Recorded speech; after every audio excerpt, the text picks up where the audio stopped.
നമസ്കാരം കൂട്ടുകാരെ, ഞാൻ പീറ്റർ ചുള്ളു. 12/3/2026 വൈകിട്ട് സ്വർണ്ണവില നോക്കുമ്പോൾ സ്വർണ്ണം വീണ്ടും കുറഞ്ഞിരിക്കുകയാണ്. ഒരു ഗ്രാമിൻ്റെ മുകളിൽ 100 രൂപ, ഒരു പവൻ്റെ മുകളിൽ 800 രൂപയാണ് കുറഞ്ഞിരിക്കുന്നത്. 22 ക്യാരറ്റ് രൂപ 14,870, ഒരു പവൻ 1,12,960. അതുപോലെ 24 ക്യാരറ്റ് രൂപ 16,222, ഒരു പവൻ 1,29,776.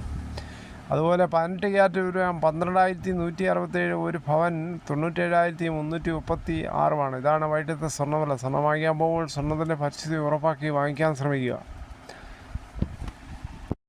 പശ്ചിമേഷ്യയിൽ യുദ്ധം ഇങ്ങനെ നടക്കുകയാണ്. ഗ്യാസിൻ്റെ ദൗർലഭ്യം വളരെ രൂക്ഷം തന്നെയാണ്.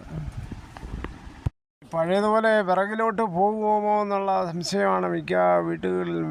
ഇപ്പോൾ വിറകന്വേഷിച്ച് നടക്കാൻ തുടങ്ങി വീട്ടുകാരൊക്കെ. റബ്ബർ വില 50 പൈസയാണ് ഇന്നത്തെ വ്യാപാരത്തിൽ കൂടിയത്. ഇനി കോട്ടയം മാർക്കറ്റ് വില നോക്കുമ്പോൾ RSS 4 കിലോ 215 രൂപ 50 പൈസ, RSS 5 കിലോ 210 രൂപ 50 പൈസ, ISN 20 188, ലാറ്റക്സ് 60% DRC ഉള്ള 145 രൂപ 80 പൈസ. ഇതാണ് വൈകിട്ടത്തെ കോട്ടയം മാർക്കറ്റ് വില. ഇനി കൊച്ചി വില നോക്കുമ്പോൾ RSS 4 കിലോ 215 രൂപ 50 പൈസ, RSS 5 കിലോ 210 രൂപ 50 പൈസ.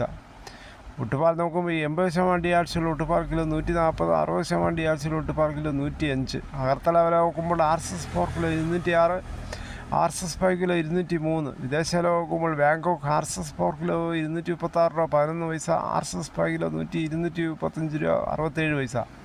ഇതാണ് വൈകിട്ടത്തെ റബ്ബർ വില. ഇന്നത്തെ റബ്ബർ വിലയിൽ 50 പൈസയാണ് RSS 4ഉം 5ഉം കൂടിയിരിക്കുന്നത്. SNDP ജനറൽ സെക്രട്ടറി വെള്ളാപ്പള്ളി നടേശനെ തൽസ്ഥാനത്ത് നിന്ന് നീക്കി ഹൈക്കോടതി ഉത്തരവ്. ഇതോടുകൂടി ഈ വീഡിയോയുടെ പൂർണ്ണമാകുന്നു.